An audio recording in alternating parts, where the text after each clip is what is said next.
Olá, igreja, boa noite. Eu me chamo Dário. Logo eu, tão pobre pecador, desgraçado, cheio de dificuldades, falhas de caráter, mas alcançado pela graça de Jesus, há algumas 24 horas atrás, ainda escravo de vícios, compulsões, maus hábitos que me aprisionavam, que me prostravam, que arrebentavam com a minha vida, com a minha casa, com a minha família. Mas o Senhor entrou nessa história, Ele reverteu toda essa situação, Ele transformou essa casa aqui, transformou a minha casa, a minha família, e me inseriu na casa de Deus, no corpo de Cristo, e posso celebrar aí a presença dEle na minha vida, e uma nova forma de viver, para a honra e glória desse Senhor Jesus Cristo. Amém, igreja? Meus irmãos, vamos dar continuidade à nossa série Casa, nosso segundo encontro. Eu te convido a ficar de pé para lermos aqui no Evangelho de Mateus, no capítulo 27, a partir do verso 24 ao 29. Esse Evangelho que fala sobre nascimento, vida, ministério e morte de Jesus Cristo, a missão de Cristo nesse mundo. E ele inicia lá os primeiros capítulos, o Senhor revelando a José, a Maria, falando da genealogia de Jesus, depois revelando a essa casa, que aquela casa ia receber nada mais, nada menos que o Senhor do Universo. E aqueles primeiros anos ali da infância de Jesus, com José e Maria percorrendo cidades ali para se proteger contra o martírio anunciado ali pelo rei Herodes. E nós temos em seguida a vida de Jesus já adulta, o Senhor Jesus submetendo ao batismo de João Batista, e em seguida ali, levado ao deserto, sendo tentado, iniciando o seu ministério público. E nós temos nos capítulos 5 e 6, esse novo ensino, o ensino agora não mais revelado pelos profetas, mas o próprio Deus em carne e osso, gente como a gente, anunciando esse novo ensino, um ensino diferente. Ali temos o Sermão do Monte, as bem-aventuranças e todos os ensinos que o Senhor nos fala ali nesse Evangelho, nos capítulos 5 e 6 e o início do capítulo 7, até culminar nesse momento aqui, onde o Senhor Jesus fala àquela multidão, no capítulo 7, versos 24, que diz assim: portanto, quem ouve estas minhas palavras e as pratica, é como um homem prudente que construiu a sua casa sobre a rocha. Caiu a chuva, transbordaram os rios, sopraram os ventos e deram contra aquela casa, e ela não caiu, porque tinha seus alicerces na rocha. Mas quem ouve estas minhas palavras e não as pratica, é como um insensato que construiu a sua casa sobre a areia. Caiu a chuva, transbordaram os rios, sopraram os ventos e deram contra aquela casa, e ela caiu, e foi grande a sua queda, foi grande a sua ruína. Quando Jesus acabou de dizer essas coisas, as multidões, estavam maravilhadas com o seu ensino, porque eles ensinava como quem tem autoridade e não como os mestres da lei. Quem tem autoridade porque vive o que prega. Senhor, glórias ao teu santo e poderoso nome, Senhor. Que dia maravilhoso nós já tivemos, oportunidade de vivermos, Pai, cada um sua casa, sua família, podemos celebrar aí o Dia das Mães. Senhor, tivemos já o privilégio de estarmos pela manhã aqui juntos, Pai, como congregação, como igreja, e repetindo agora à tarde, Senhor. Obrigado por esse tempo de adoração, é palpável a presença do Teu Espírito aqui nesse lugar, Senhor. É o Teu povo reunido, Pai, povo que é habitado por Ti, e o Teu Espírito se manifesta quando a Tua igreja se reúne, Senhor. Pai, nos conduz agora nesse momento, Pai, para partilhar a Tua palavra, Senhor. Como disse pela manhã e repito, que as minhas verdades, as minhas convicções, Pai, elas sejam colocadas agora, Pai eterno, no seu canto, na sua insignificância, mas que somente, Pai, o Teu Espírito se manifeste, a Tua palavra seja proclamada, Senhor, e que Teu Espírito conduza, Pai, os nossos corações para nos conectarmos com o Teu Espírito. E que essa palavra encontre, Senhor Deus, terreno fértil no coração de todos que estão aqui e acompanhando a gente pela internet. Glórias ao Teu nome, Senhor, nós te oramos te agradecemos e te louvamos e fazemos tudo isso, Pai, no nome de Jesus. Amém, Senhor. Você pode sentar no seu lugar. É a série Casa, Família. Falamos sobre os fundamentos na semana passada, vamos falar agora sobre família. Que Deus tem preparado para a nossa casa.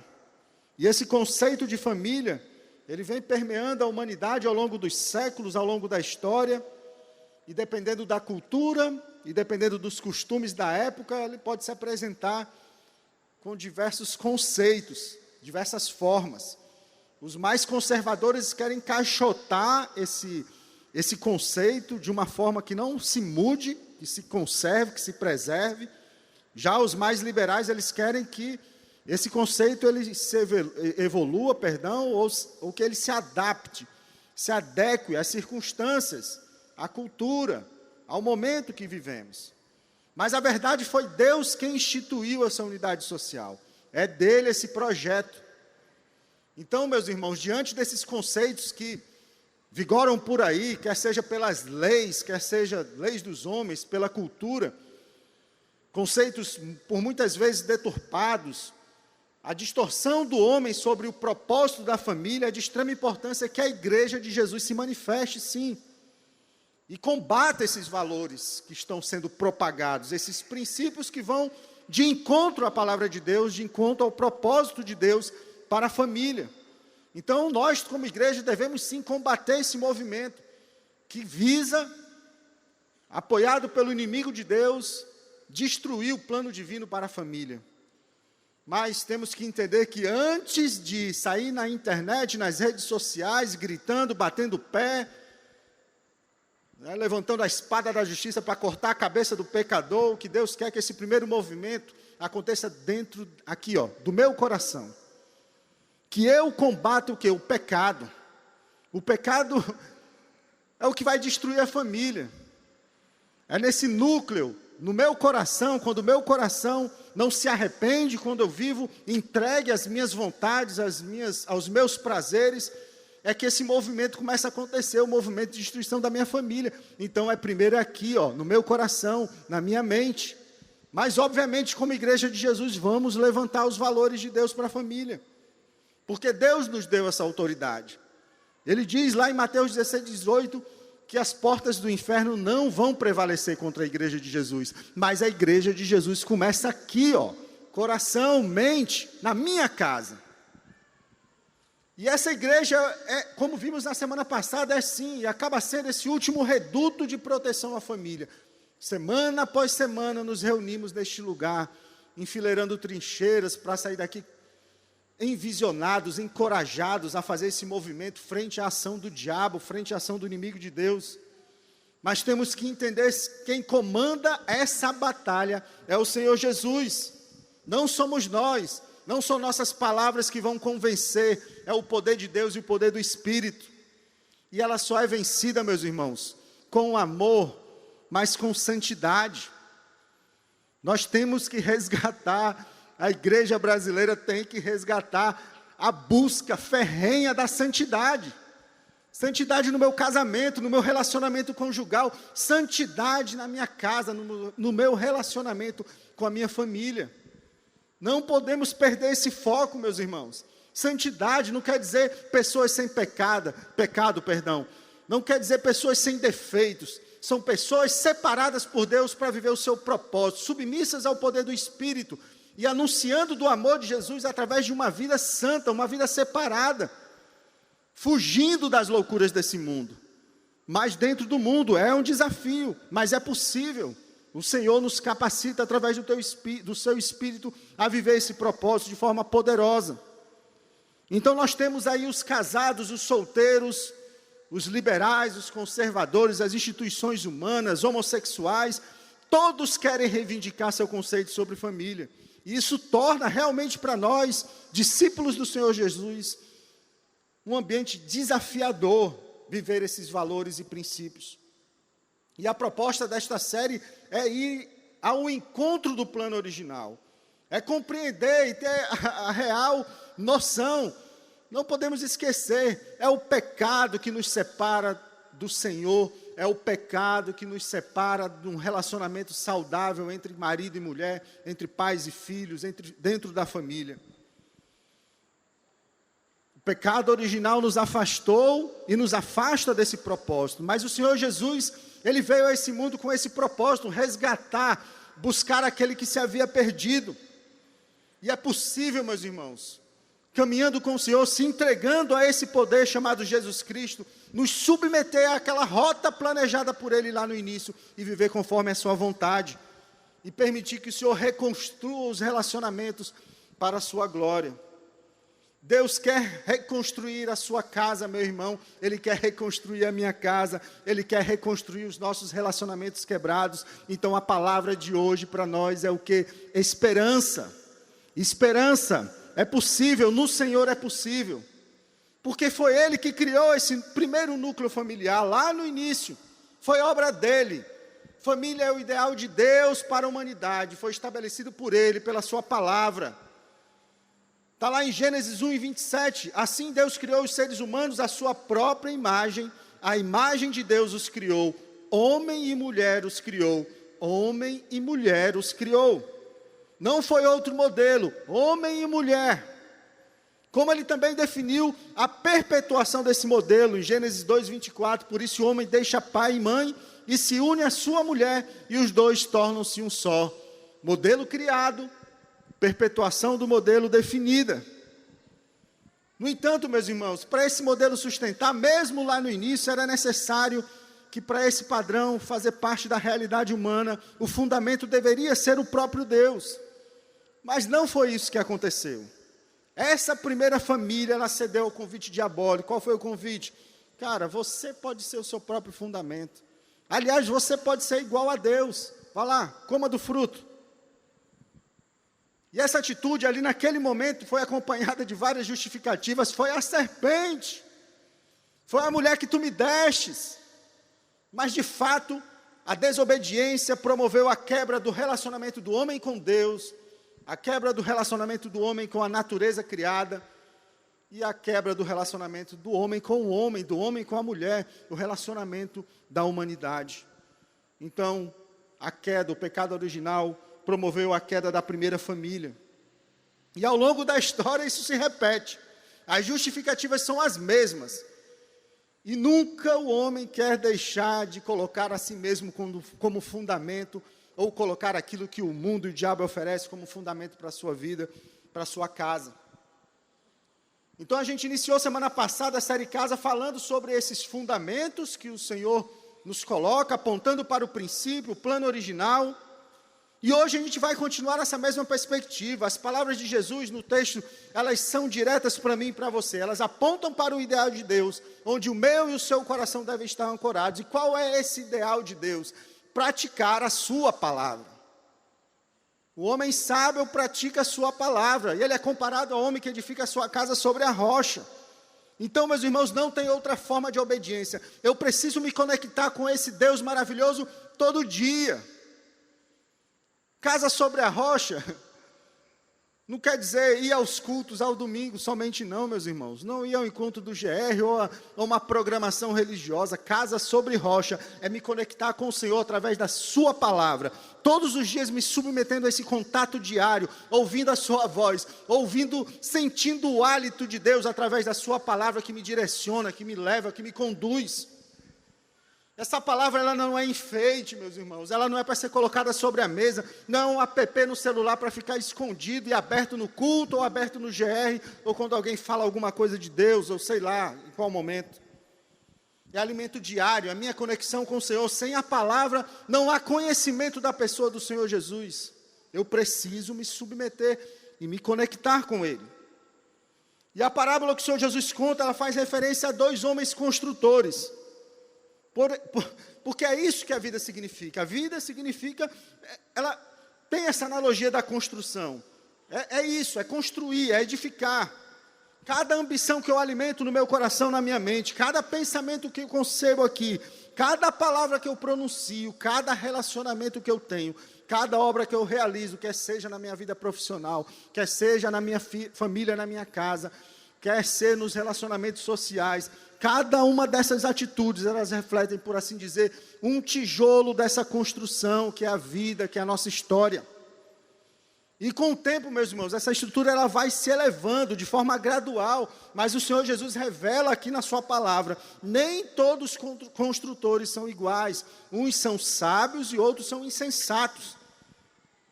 E observa que o Senhor Jesus, ele só fala de dois termos, ou é sábio ou insensato, não tem um meio termo, não tem um mais ou menos na história. Ele é enfático quanto a isso. O sábio é o que ouve e pratica. O insensato é o que ouve e não pratica. E essa parábola, meus irmãos, estava sendo anunciada ali pela pessoa do Senhor Jesus. É uma sequência cronológica do início do seu ministério público, como já falamos, após o batismo, após a tentação. E aí no capítulo 4, verso 17, o Senhor já começa a anunciar a sua palavra, dizendo que, a partir de então, Jesus começou a anunciar a sua mensagem: arrependam-se, pois o reino dos céus está próximo. Uma nova aliança ali sendo estabelecida, um novo ensino sendo pronunciado, sendo proclamado, é um testemunho sendo dado, o próprio Deus na terra falando face a face com o homem. O que culminaria, meus irmãos, com um pacto de sangue na cruz do Calvário, o sangue do Cordeiro de Deus que tira o pecado do mundo. Esse era o contexto dessa palavra, esse é o contexto daquele momento. E de uma forma linda, o Senhor Jesus utiliza essa parábola, que para o propósito da nossa série Casa, ela abrange as nossas vidas em todas as perspectivas. Primeiro, casa, eu, edifício, casa que representa a minha vida. Lá em João 14, 23, respondeu Jesus ao povo: se alguém me amará, guardará a sua, ou guardará a minha palavra. Se alguém me ama, guardará a minha palavra. Meu Pai o amará, nós viremos a ele e faremos nele morada. Eu sou casa. Posso optar ou não pela presença de Deus na minha vida. Se eu recebo Ele como Senhor e Salvador, o seu Espírito habita em mim. E aqui diz, se eu amá-lo e guardar a minha palavra, Ele vai habitar, vai fazer de mim a sua morada. Mas eu posso optar por continuar construindo sobre a areia. E meus irmãos, vazia a casa não vai ficar. Alguém vai habitar nessa casa. Se não for Deus, provavelmente vai ser o inimigo de Deus com as suas astúcias, com suas ofertas. Segundo, a casa como uma construção que representa a minha família. Lá em Josué 24 e 15, nós vimos na semana passada, vocês podem servir quem vocês quiserem, disse Josué ali para aquele povo, mas eu e a minha casa serviremos ao Senhor. Aleluia. Repita aí comigo, eu e minha casa serviremos ao Senhor. Aleluia. Terceiro, a casa como uma edificação que representa a igreja de Jesus, representa os meus relacionamentos na igreja. É o que Paulo fala a Timóteo na primeira carta, no capítulo 3, verso 15. Mas se eu demorar, saiba como as pessoas devem comportar-se na casa de Deus, que é o quê? Que é a igreja do Deus vivo, coluna e fundamento da verdade. Mas, meus irmãos, o Senhor Jesus, nessa parábola que lemos lá em Mateus 7, 24 a 29, o Senhor Jesus, ele não faz referência ao modelo de casa. Ele não diz se a casa é grande, se a casa é pequena, se a casa é simples, se a casa é de luxo, se a casa é suntuosa, mas ele revela apenas o que está por trás, o que está por dentro. Só o aspecto externo para o Senhor Jesus ali não importa. Porque o que ele está dizendo para mim e para você aqui nessa passagem é o quê? O que está por fora não importa, meu amigo. O que está por fora não interessa.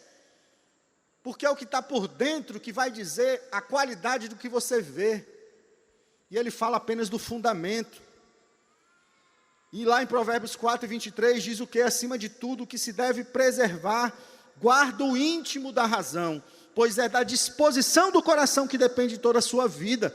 Em Mateus 15, 19, o Senhor Jesus revela que é do coração, é de dentro que procedem os maus desígnios, os homicídios, os adultérios, a prostituição, os furtos. Então o mal está aqui dentro. Mas esse poder de Jesus, ele faz uma transformação de dentro para fora. E opera milagres, e opera restauração. Só que você pode me perguntar, Dário, eu acho que você está equivocado, você está lendo um trecho da Bíblia que é para aquele povo, que é para aquele momento, Porque era para eles que Jesus está dizendo. Jesus não fala sobre praticar o que ele estava falando, as minhas palavras. Meus irmãos, o Senhor Deus criou todas as coisas, e desde o início, Deus criou os céus e a terra, e a palavra de Deus revela que a sua manifestação se dá na natureza criada. Desde o princípio o Senhor está falando.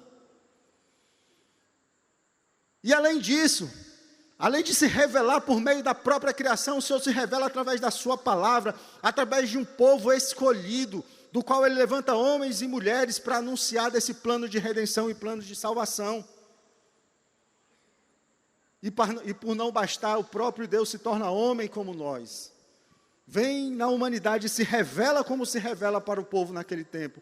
E essa palavra, essa voz de Jesus, ela ecoa ao longo dos séculos. Então, meus irmãos, essa palavra não foi só para aquele povo, é para todos nós, é para todos que já ouviram e para todos que enxergam a presença do Deus poderoso através da sua criação e através do seu Filho amado Jesus Cristo.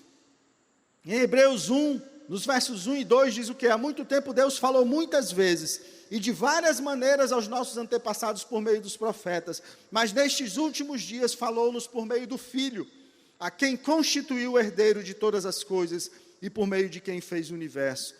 Mas não teve jeito, mesmo diante de tanta revelação, mesmo diante da presença do próprio Deus nesse mundo, mesmo diante de tanta prova de amor dada por esse Senhor, a humanidade ela continua insistindo, negando a existência de Deus, virando as costas para o Criador e continua construindo as suas casas sobre a areia. E essa verdade, meus irmãos, ela revela nada mais do que a indisposição humana de se conectar com o Criador, com aquele que lhe fez. Jesus é um mito, já morreu, que história é essa? Então, meus irmãos, não há desculpas para nós que estamos ouvindo aqui, mas não há desculpas para ninguém, porque Deus tem se revelado. Agora a pergunta que fica para mim e para você, aliás, vamos fazer duas aqui para reflexão. Primeiro, qual é o tipo de fundamento que a sua casa, que a sua família está alicerçada? Os relacionamentos da sua casa, da sua vida, estão sustentados por quais princípios e valores, meus irmãos? É essa a pergunta dessa noite, para a gente refletir. São essas as perguntas.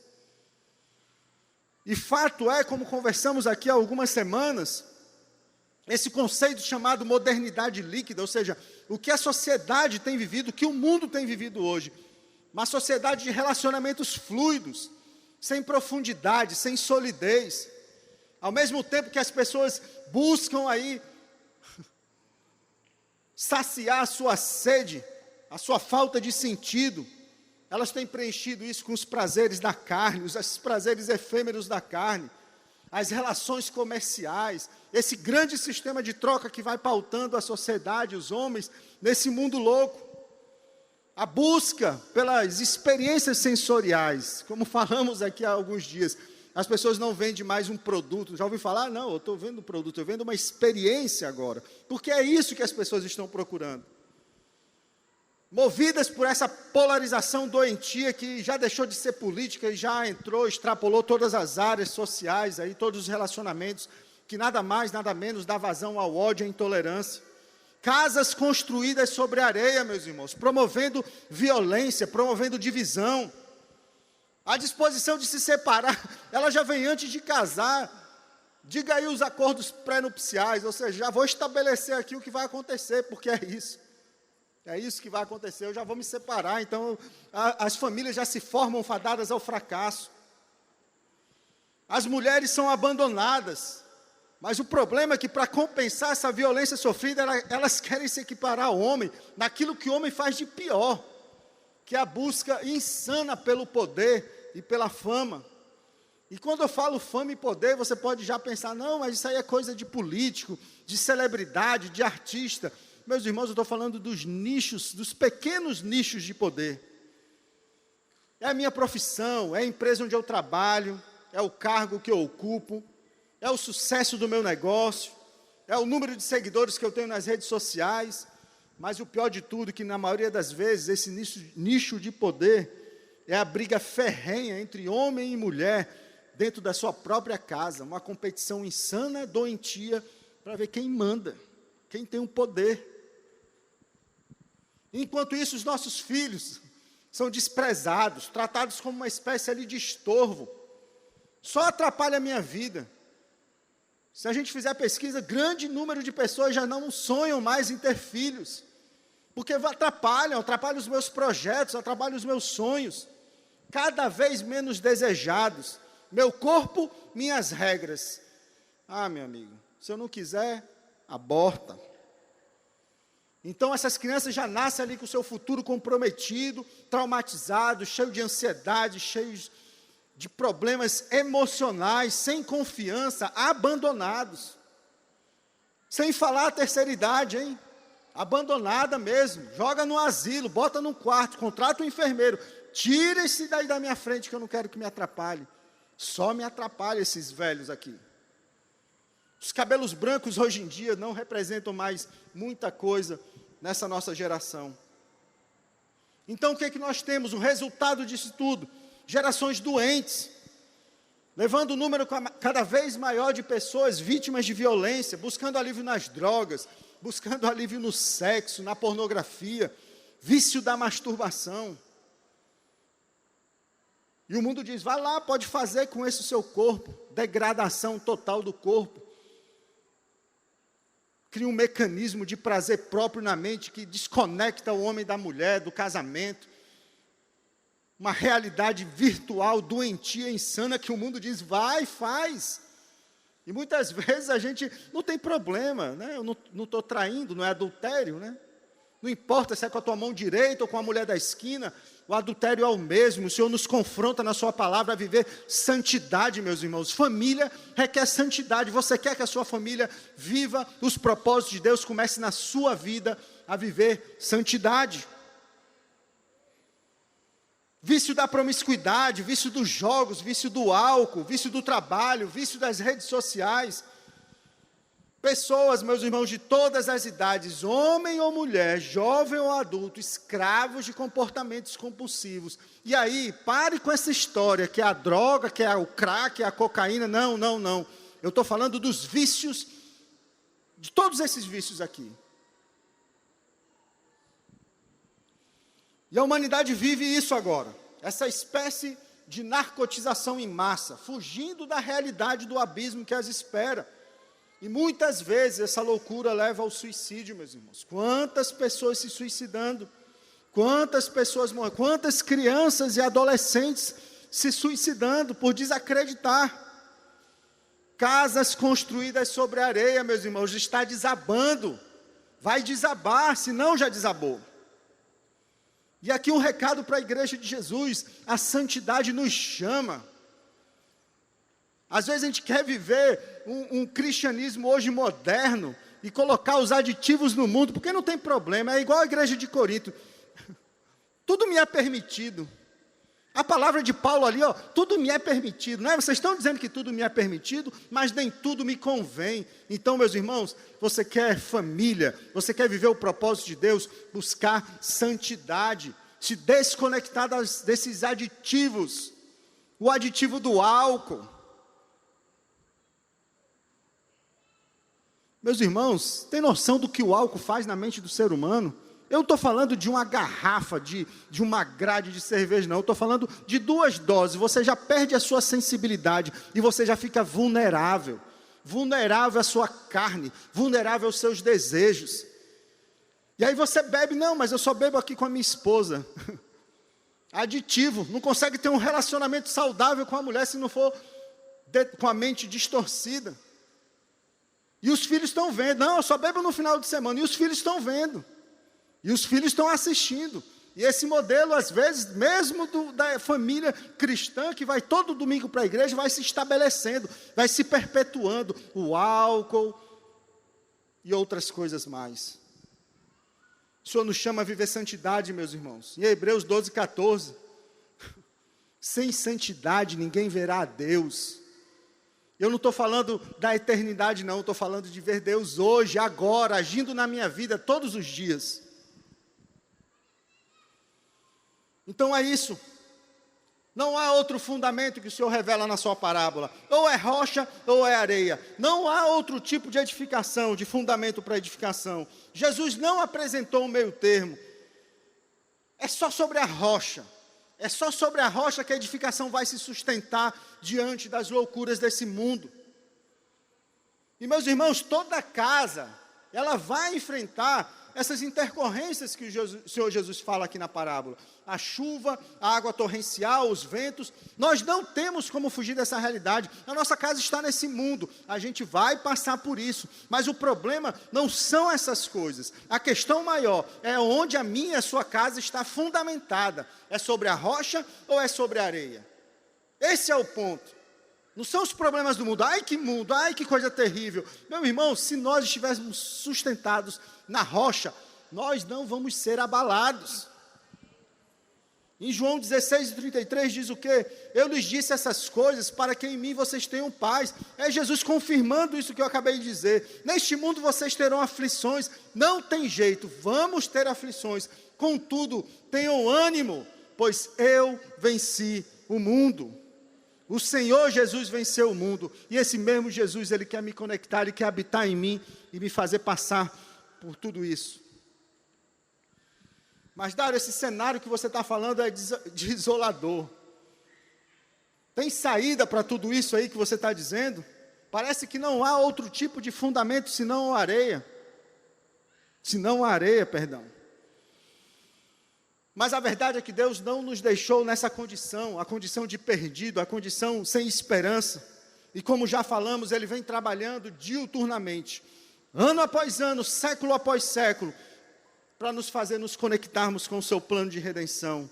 E olha o que diz a palavra de Deus, Isaías 28, verso 16, Por isso diz o soberano Senhor, eis que põe em Sião uma pedra já experimentada, uma preciosa pedra angular, para alicerce seguro, aquele que confia jamais será abalado. 1 Coríntios 3, de 9 a 11, pois nós somos cooperadores de Deus, vocês são lavouras de Deus, e edifício, casa de Deus, conforme a graça de Deus que me foi concedida. Eu, como sábio construtor, lancei o alicerce, e outro está construindo sobre ele. Contudo, veja como cada um constrói, porque ninguém pode colocar outro alicerce além do que já está posto, que é quem? Jesus Cristo. É linda, meus irmãos, a palavra de Deus. Essa verdade das Escrituras é uma coisa maravilhosa para nós que conhecemos essa verdade, pois revela aqui para nós que Jesus venceu o mundo, Jesus venceu o pecado, Jesus venceu a morte. Então nós podemos ter o bom ânimo. Podemos sim, porque a verdade é que Cristo é a rocha. Isaías 17:10, porque vocês se esqueceram de Deus, do seu Salvador, e não se lembram da rocha, da fortaleza de vocês. O Senhor é a minha rocha, a minha fortaleza e o meu libertador. O meu Deus é o meu rochedo em quem me refugio. Ele é o meu escudo e o poder que me salva, a minha torre alta. Salmos 18:2. Salmos 89:26, Ele me dirá, tu és o meu Pai, o meu Deus, a rocha que me salvará. Essa palavra de hoje, meus irmãos, é para todos nós, aqueles que conhecem ou aqueles que não conhecem a Jesus. Essa palavra é para todos nós. Então, meus irmãos, ou é Cristo ou é areia. Ou é Cristo ou é areia. A areia representa a ausência de Cristo. Ela representa o pecado original. Ela representa as minhas escolhas, as nossas escolhas. Ela representa tudo que eu faço em meu nome, pautado no meu próprio eu. Ela representa a vaidade, ela representa o orgulho, ela representa a idolatria.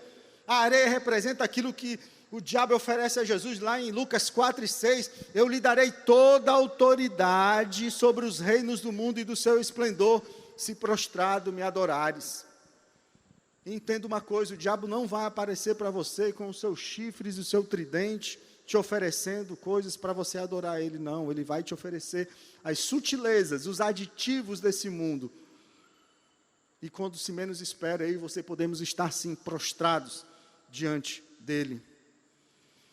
Somente Cristo nos reconecta com o plano original, meus irmãos. Só Ele nos coloca de volta naquele propósito, aquela rota que Ele planejou desde o início. Rota planejada pelo Criador. Somente Ele, somente o Senhor Jesus pode restaurar a casa destruída.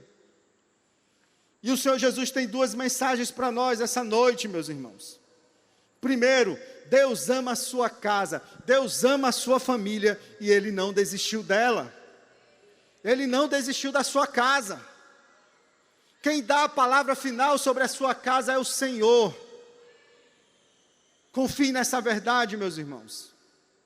Tem um vídeo aí que a gente quer compartilhar com vocês. Oi, eu sou a Milena, uma discípula de Jesus em processo contínuo e diário de restauração, lutando aí com várias falhas de caráter.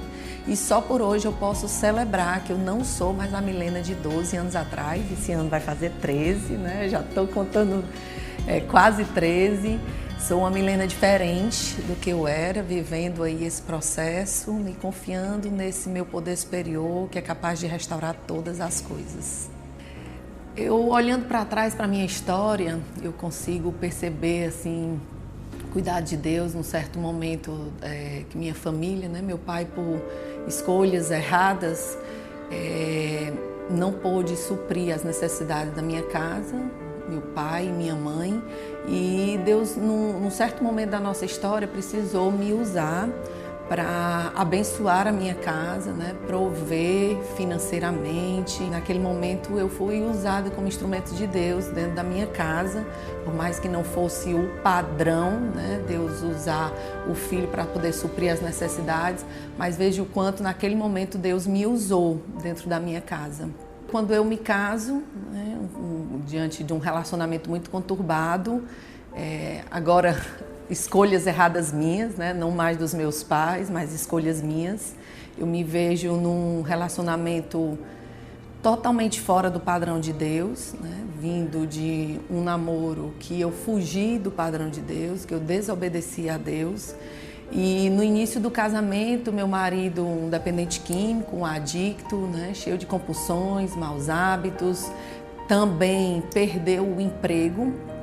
E eu me vi naquele momento sustentando também o meu lar, financeiramente, emocionalmente. Deus, mais uma vez, mesmo sem eu entender, né, mas me usando ali como sustentáculo da minha casa, precisando de mim naquele momento para ser Ele em carne e osso.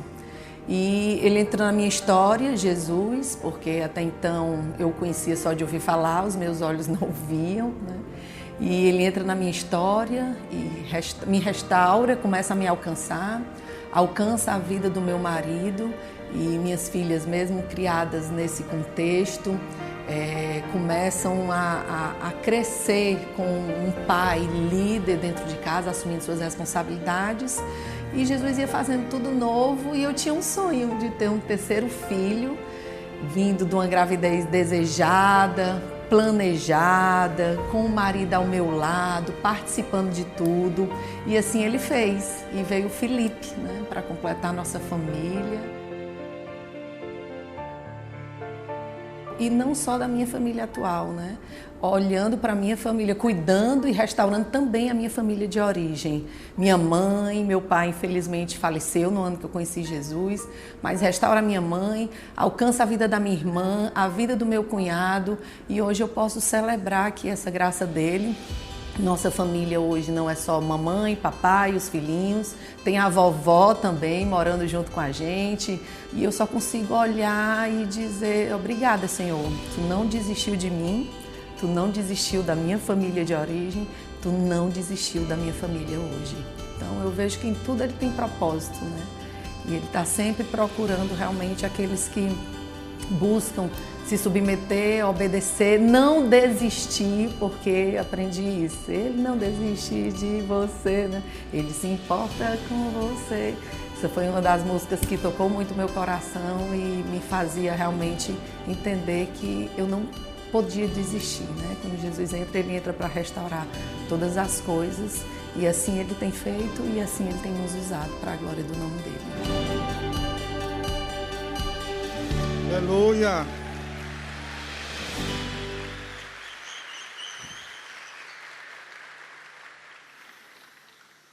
Glória ao Senhor Jesus.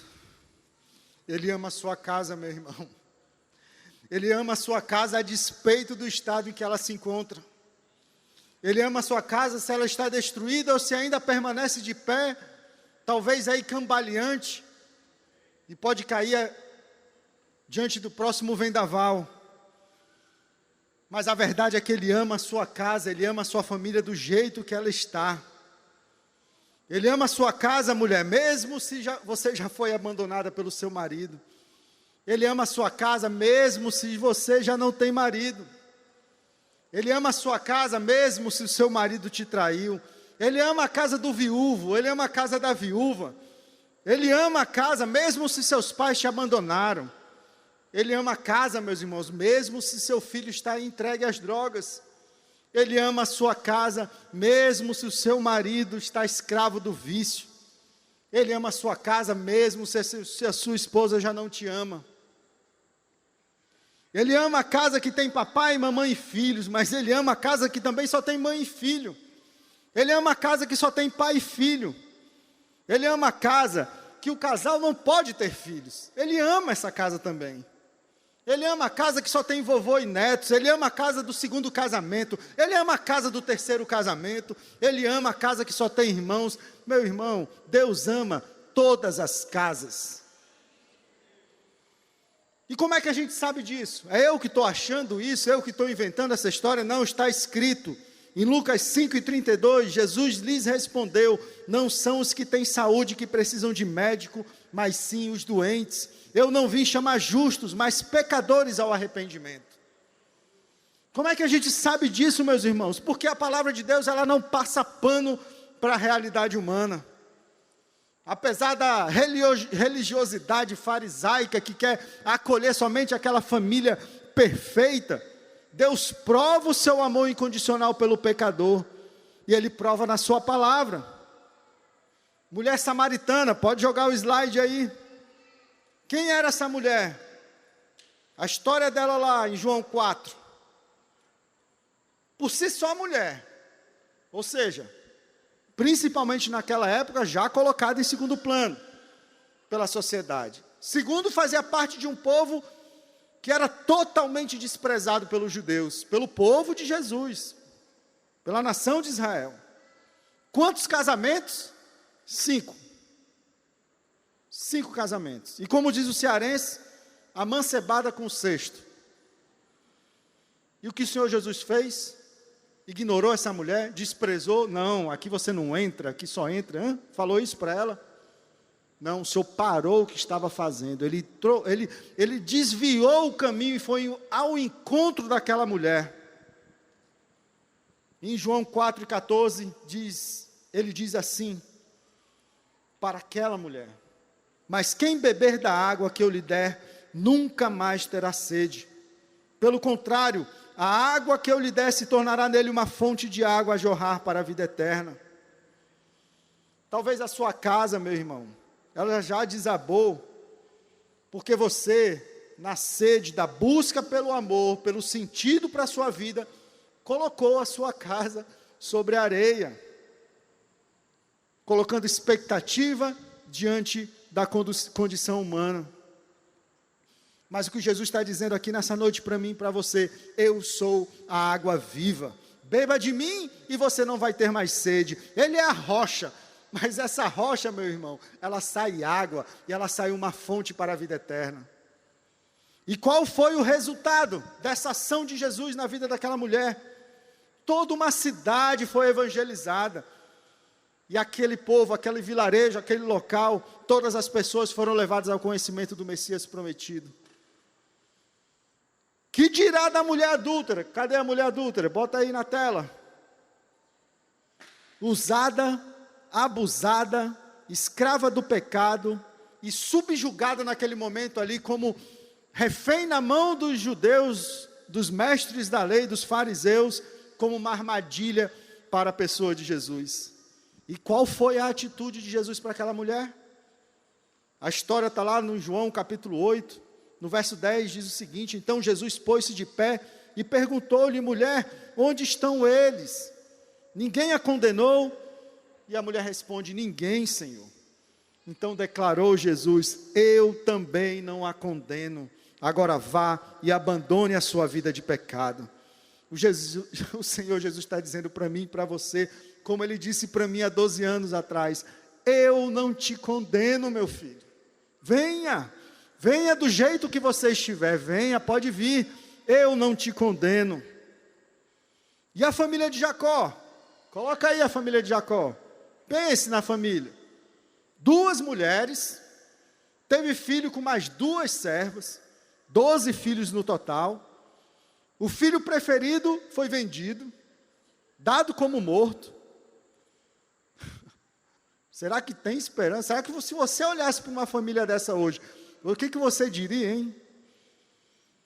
Mas a verdade é que essa mesma família Deus usou para formar as 12 tribos de Israel, nação eleita pelo Senhor, povo escolhido para dele vir o Messias. Em Gênesis 50, 20, José fala o quê? Vocês planejaram o mal contra mim, mas Deus o tornou em bem, para que hoje fosse preservada a vida de muitos. Então, meu irmão amado, minha irmã amada que está aqui nessa noite, talvez você tenha sofrido ou venha sofrendo mal dentro da sua própria casa, mas Deus hoje fala, através dessa história dessa família, que Ele pode transformar a sua história para o bem, transformar o mal em bem, para que a sua própria casa seja preservada. O segundo recado de Deus para mim e para você hoje: Deus quer restaurar a sua casa sob um novo fundamento. Talvez você nunca tenha tido um parâmetro na sua família. Talvez você foi abusado por aquele que deveria ter te protegido. Talvez a sua casa nunca foi referência de um lugar de paz, de segurança.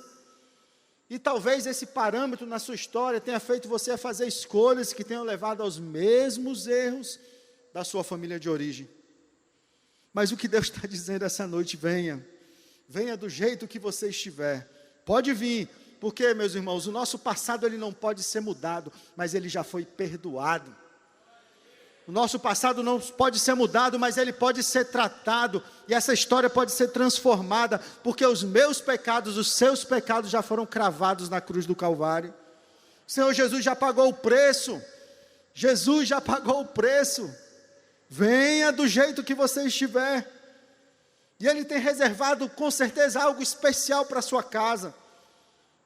Se lembra do plano original que já falamos? Ele quer te reconectar com esse plano. Ele quer te colocar de novo alinhado com o projeto dele. Ele quer fazer tudo novo. Quer restaurar a sua casa. Quer transformar a sua casa num novo lar. Sob um novo fundamento. Sob a rocha que é Jesus Cristo. Em 2 Coríntios 5,17, se alguém está em Cristo é o quê? Nova criação. As coisas antigas já passaram. Eis que surgiram coisas novas, é essa a promessa do Senhor. Talvez a sua casa já foi abaixo, talvez a ruína já foi completa, o estrondo já foi grande, como diz o Senhor na sua parábola. Ou talvez ela está de pé ali, resistindo, mas cambaleante. O próximo vento, a próxima chuva, com certeza irão derrubar. Então, meus irmãos, Deus está nos dando, está dando a você, está dando a mim uma nova oportunidade hoje. Ele te chama para iniciar uma nova obra, uma obra de restauração. Ele quer destruir essa construção edificada sobre a areia. E a despeito do meio do seu passado, o dia de hoje já reflete isso, o presente de Deus, o presente que Ele está dando para mim e para você, de fazer nova todas as coisas. E Ele quer sim. Ele falou para a mulher: vem, eu não te condeno. Mas Ele disse: agora vai e não peques mais. Por quê? Porque a obra de restauração que o Senhor quer fazer, Ele quer lançar fora essa estrutura velha. Ele quer pegar essa estrutura anterior, Ele quer implodir. Por quê? Porque não tem como fazer uma nova fundação de uma casa que está sustentada a uma estrutura existente. Vai ter que quebrar, vai ter que destruir, vai ter que jogar o dinamite ali e implodir esse negócio. Porque essa casa sobre a areia, ela está amparada em mim, ela está amparada nas coisas que eu aprendi do mundo, que o mundo me ofereceu, e o Senhor quer fazer tudo novo. Ele vai restaurar sobre um novo fundamento, Ele quer implementar esse plano original, meus irmãos, na minha vida e na sua vida. E não é simples uma obra de restauração. Quando a casa cair, vai ter muito entulho, muita coisa para ser removida, e vai ter partes da construção ali que vão ser difíceis mesmo, até de se quebrar. São traumas, São frustrações, medos, ansiedades, angústias, vícios que eu busquei para aliviar a minha dor, mas que hoje me tornam escravo dessa loucura. Naquela época vocês estavam sem Cristo, separados da comunidade de Israel, sendo estrangeiros quanto às alianças da promessa, sem esperança e sem Deus no mundo. Mas agora em Cristo Jesus, vocês que antes estavam longe foram aproximados, venha aproximados mediante o sangue de Cristo. O sangue de Cristo nos deu acesso ao Pai, aleluia. Há um futuro maravilhoso, meus irmãos, que nos espera. Uma nova casa fundamentada sobre a rocha. Uma casa que não vai mais se abalar. E olha os exemplos aqui que o Senhor nos dá na sua palavra, que nos garante esse futuro diferente. Coloca aí na tela a história de Raabe. Rapaz, crente de hoje se escandalizaria com uma mulher dessa aí. Uma prostituta, estrangeira, a casa dela talvez fosse ali o prostíbulo. Essa era a casa dessa mulher. E ela recebe ali os espias, salva a vida deles. Mas por que ela fez isso? Será que ela fez só por medo? Não. Em Josué, no capítulo 2, versos 10 e 11, diz o quê? Pois temos ouvido como o Senhor secou as águas do Mar Vermelho. Isso é Raabe falando. Perante vocês quando saíram do Egito. E o que vocês fizeram a leste do Jordão com Seom e Og, os 2 reis amorreus que aniquilaram. Quando soubemos disso, o povo desanimou-se completamente. E por causa de vocês todos perderam a coragem. Mas aí é que está a revelação do porquê que aquela mulher fez aquilo. Porque ela diz assim, pois o Senhor, o seu Deus, é Deus em cima nos céus e embaixo na terra. O que aquela mulher fez? O que essa mulher fez? Ela ouviu e ela creu. Ela foi como um homem sábio, que ao ouvir as palavras, ouviu o que Deus estava fazendo, os feitos do Senhor. Ela não hesitou, ela se lançou sobre a rocha. Ela creu no poder de Deus. Ela creu no poder de Deus e colocou a sua casa sobre a rocha. Uma atitude de fé, meus irmãos. A fé de que o Deus daquela nação, o Deus de Israel, o nosso Deus, é o único Deus, e só Ele é capaz de nos dar um futuro diferente. Só Ele seria capaz de dar um futuro diferente àquela família condenada. Em Josué, no capítulo 6, verso 25, olha o que acontece. Mas Josué poupou a prostituta Raabe, a sua família, a sua casa e todos os seus pertences, pois ela escondeu os homens que Josué tinha enviado a Jericó como espiões. E Raabe vive entre os israelitas até hoje. Aleluia. E qual foi o futuro dessa mulher? Ela foi adotada pelo povo de Deus. Que coisa linda, meus irmãos. Em Mateus 1:5, essa prostituta que tinha uma casa de prostituição, creu no Senhor, foi recebida pela família de Deus, e ela faz parte da linhagem, nada menos, da genealogia da pessoa de Jesus Cristo. Essa mesma mulher faz parte da genealogia de Jesus. E é considerada lá em Hebreus 11:31 como uma heroína da fé. Ela creu, ela se lançou sobre a rocha. Outro exemplo fantástico, caminhando para o final aqui, de casa restaurada. Uma das mulheres notáveis que vimos aqui no mês de março, Ruth. Coloca aí a Ruth. História dela no livro de 4 capítulos. Livro poderoso, precioso. Outro exemplo, mulher moabita. Ficou viúva, sem filhos. A sua família era somente ela e a sua sogra. E a sogra no estado terrível de depressão, amargurada. Era assim como a sogra falava de si mesma.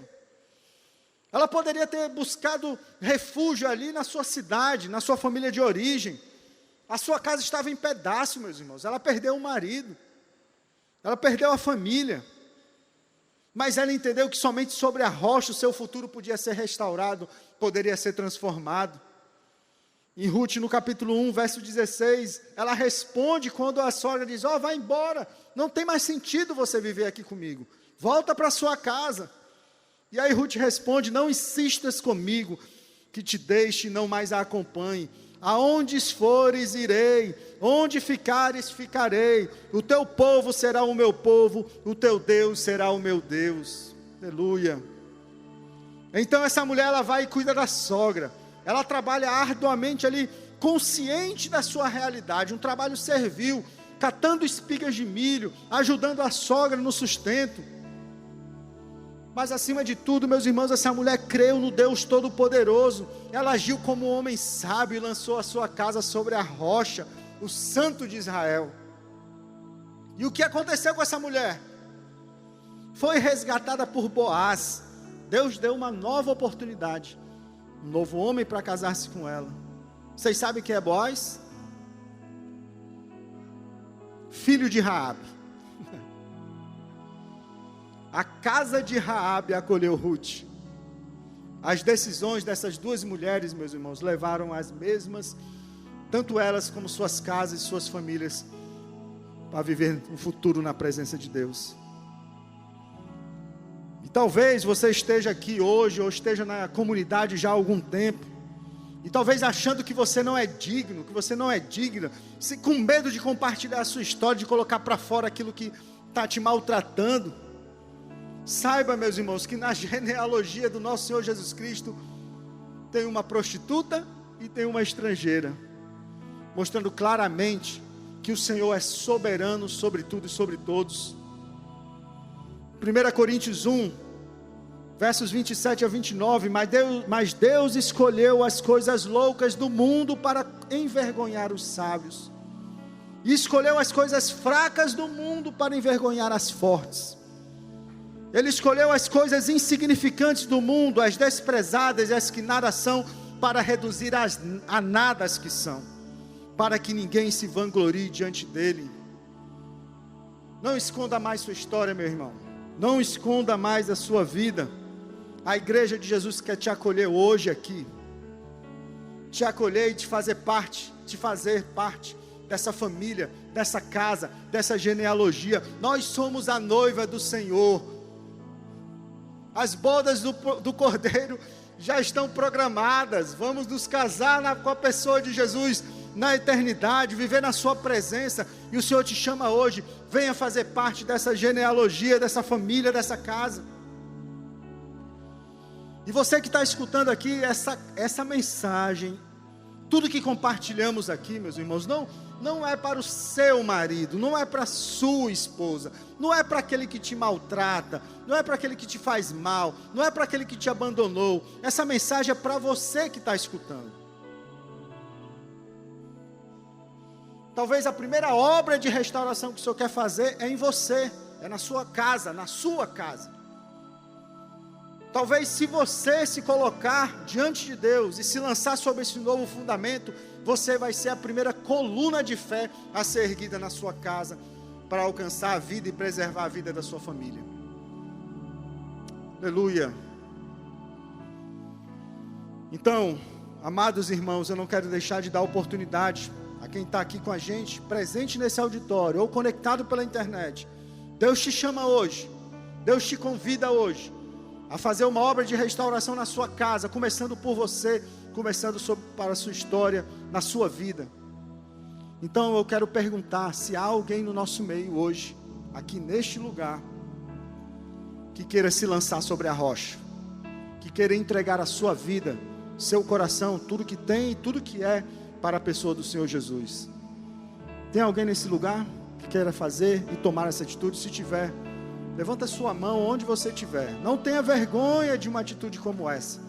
Não é para mim que você está fazendo, não são para as pessoas que estão nesse lugar. Você faz isso para a sua própria vida e para o Senhor Jesus. Tem alguém nesse lugar que queira tomar essa decisão hoje, que não tenha tido a oportunidade e quer hoje tomar essa decisão por Cristo? Se tiver, levanta a sua mão onde você estiver. Fique de pé, faça algum movimento.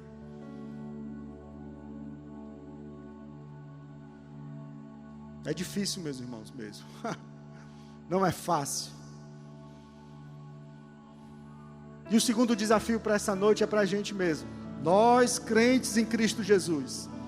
Talvez você esteja vivendo aí momentos difíceis na sua casa, momentos difíceis na sua família, os relacionamentos aí meio conturbados, meio quebrados, difíceis de lidar. Eu quero orar por você nessa noite. Se você quer receber uma oração para que Deus restaure, transforme os seus relacionamentos, você pode ficar de pé nesse momento para a gente orar por você também. Senhor,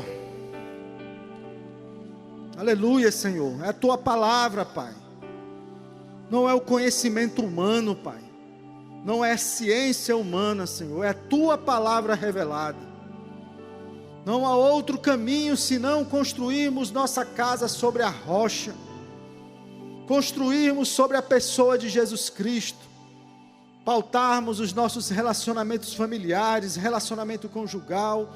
Pai, o Senhor quer fazer isso. Converter coração de pais aos filhos, dos filhos aos pais, do marido à mulher, da mulher ao marido. Pai, faz isso na tua igreja, Pai. Não permita que o diabo, Pai, tire proveito das nossas limitações. Haja com o teu poder, Senhor. Haja com a tua graça, Pai. Casas restauradas para a sua glória, Senhor, o que queremos. Faz isso, Pai, no nosso meio, na tua igreja, no teu corpo, Pai. E nos ajude, Pai, a levantar esse modelo diante dessa sociedade corrupta, Senhor. E que esse exemplo, baseado no amor e na santidade, seja visto, Senhor. Que a gente fale menos e haja mais, Senhor. Que a gente mostre pelas nossas ações e atitudes como a gente se relaciona entre casal, Senhor, entre pais e filhos, Senhor, para mostrar para esse mundo louco que há esperança na pessoa de Jesus. Faz a tua obra em nós, Senhor Deus, e através de nós. Louvado seja o teu nome, abençoe todas as famílias dessa comunidade, Senhor. Que elas sejam esse farol para esse mundo, Senhor. E que a gente permaneça conectado contigo, Pai, bebendo da fonte que jorra da rocha, a fonte que jorra para a vida eterna, Jesus Cristo, nosso Senhor e Salvador. Glórias ao teu nome, muito obrigado, Senhor, por esse tempo nessa noite. Nós te louvamos e agradecemos no nome de Jesus. Amém. Deus abençoe, meus irmãos. Uma semana abençoada a todos.